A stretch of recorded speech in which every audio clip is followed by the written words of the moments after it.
Auzubillahiminash-shaytanir-rajeem. Bismillahir-rahim. Today our lesson is the Quran. Assalamu alaikum everyone. Welcome to the class. Let us begin our lesson by coloring this Quran and it stands real. Kids have to color this picture, the Holy Quran. Book of Allah. The Quran is a book from Allah subhanahu wa ta'ala. All the words you see in the Quran are from Allah subhanahu wa ta'ala. He sent these words to our Nabi Muhammad sallallahu alaihi wasallam. Our Nabi Muhammad sallallahu alaihi wasallam did not write the book. Allah subhanahu wa ta'ala sent the book to guide people to live a good life. The Quran is in the Arabic language. How was the book sent? About 1400 years ago, during the month of Ramadan, Nabi Muhammad sallallahu alaihi wasallam spent a few nights in the cave near Mecca. Alone in the cave, Nabi Muhammad sallallahu alaihi wasallam thought about how to help his people. One night during Ramadan, Angel Jibreel went to the cave. He brought 5 sentences from the Quran. The sentences in the Quran are called ayat or signs. Here is the first ayat. Iqra bismi rabbikal lazi khalaq. It means read in the name of your Rabb who has created. Allah subhanahu wa ta'ala sent the Quran through Angel Jibreel. Angel Jibreel alayhi salam continued to bring a few ayat or small sections of the Quran. It took 23 years to complete the Quran.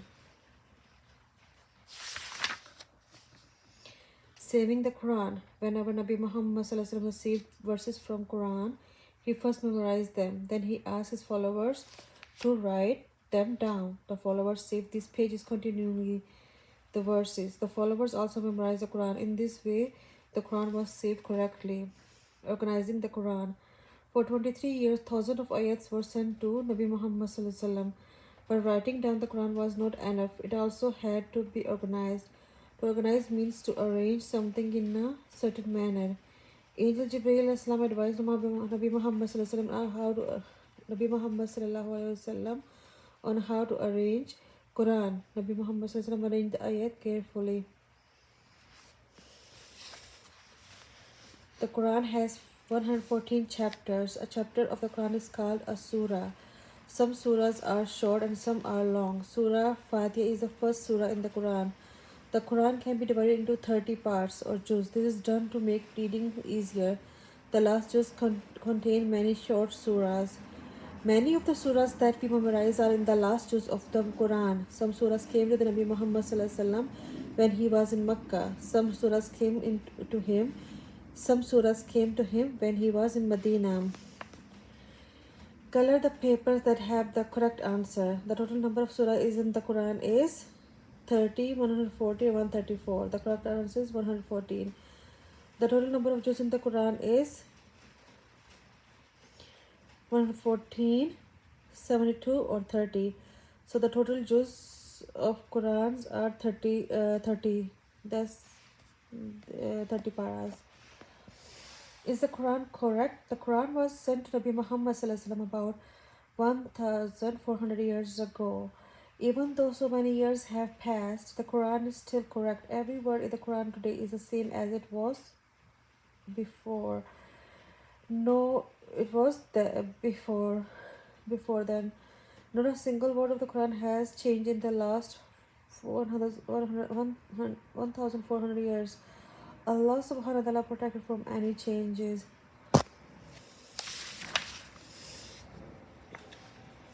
For whom is the Quran? The Quran was first sent to the people in Arabia. The Arabs were the first people to be guided by the Quran. Through them, the Quran reached many other places. The Quran is a book for all people all over the world. It is a guide for everyone. It tells us to follow the right path. Reading the Quran. The Quran is recited in a sweet and lovely voice. It is recited slowly and carefully. Many Muslims memorize every ayat of Holy Quran. A person who memorizes the entire Quran is called Hafiz. We read parts of the Quran in our daily salah. We should memorize at least some surahs from the Quran. When the Quran is recited, we should listen carefully and quietly. Translation of the Quran. Some of Muslims do not fully understand Arabic. They try to understand the Quran by reading in Arabic and then using translation. Reading a translation means reading a book, another language. The Quran has been translated into many languages. The best way to read and understand the Quran to read is it in Arabic.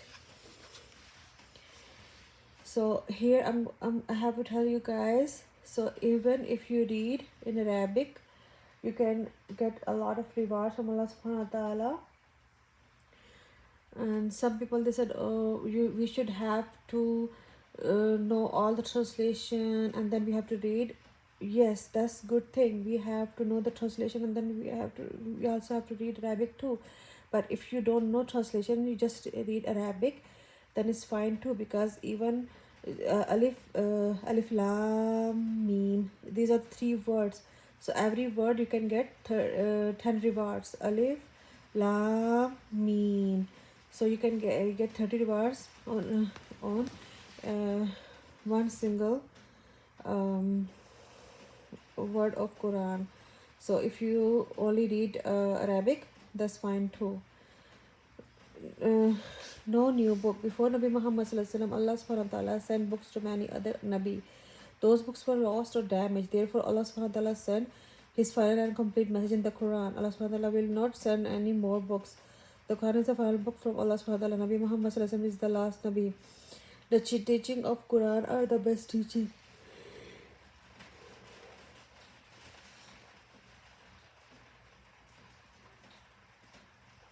Okay, so this fill in the blanks. A Hafiz is a person who memorized the entire Quran. Some surahs came to Nabi Muhammad Sallallahu Alaihi Wasallam in Medina, and some came to him in Makkah. Will Allah Subhanahu wa Taala send any other book after the Quran? No. Words that I learned today: Jibreel, verses, ayat, Ramadan, surah, juz, right path, Hafiz, translation, recite.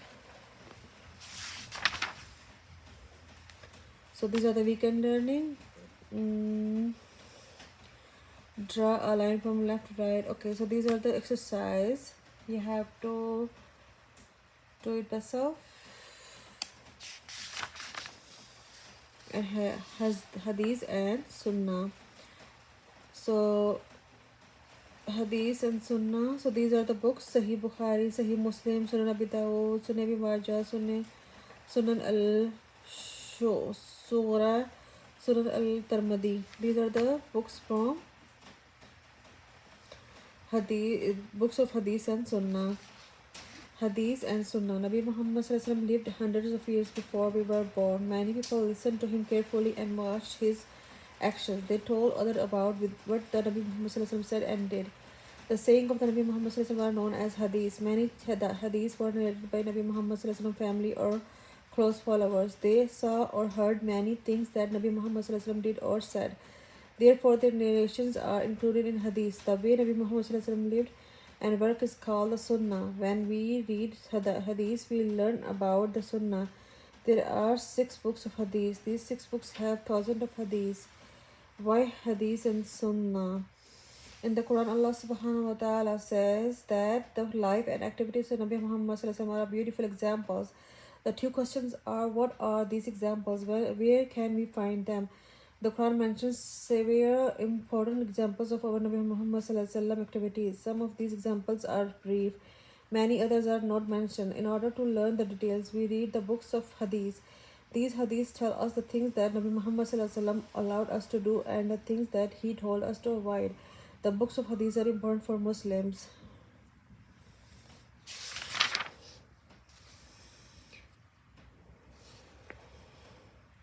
The sayings of the Nabi Muhammad Sallallahu Alaihi Wasallam are called Hadith. The actions of the Nabi Muhammad Sallallahu Alaihi Wasallam are called Sunnahs. How many books of Hadith are available? 6. How were Hadiths made? When Nabi Muhammad Sallallahu Alaihi Wasallam was alive, many people memorized his teachings. They also passed on these teachings to the children and grandchildren. As time passed, many people in Arabia became Muslims. Many lived far away from Makkah and Medina, the 2 places of Nabi Muhammad Sallallahu Alaihi Wasallam lived. Many of these people had never seen the Nabi Muhammad Sallallahu Alaihi Wasallam. They wanted to know what Nabi Muhammad Sallallahu Alaihi Wasallam said and what they did. They learned about the Nabi Muhammad's life through people who had spent time with him. One day, Nabi Muhammad passed away. Over time, many of the people who had spent with time with Nabi Muhammad also passed away. People thought they would begin to forget what the Nabi Muhammad say and said. Nabi Muhammad did and said. So they began to write down what they remember. Several wise people began to write down hadiths.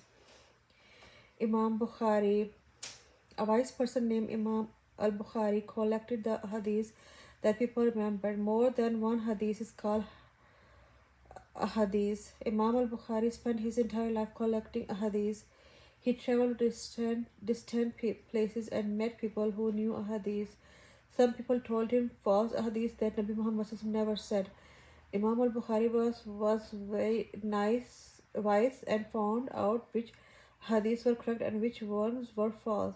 He collected only the correct hadiths. His collection are known as correct or Sahih. His book is called Sahih Bukhari. So today we are finishing our lesson here. Tomorrow, inshallah, we will continue from the same lesson, inshallah. Assalamu alaikum, Allah Hafiz.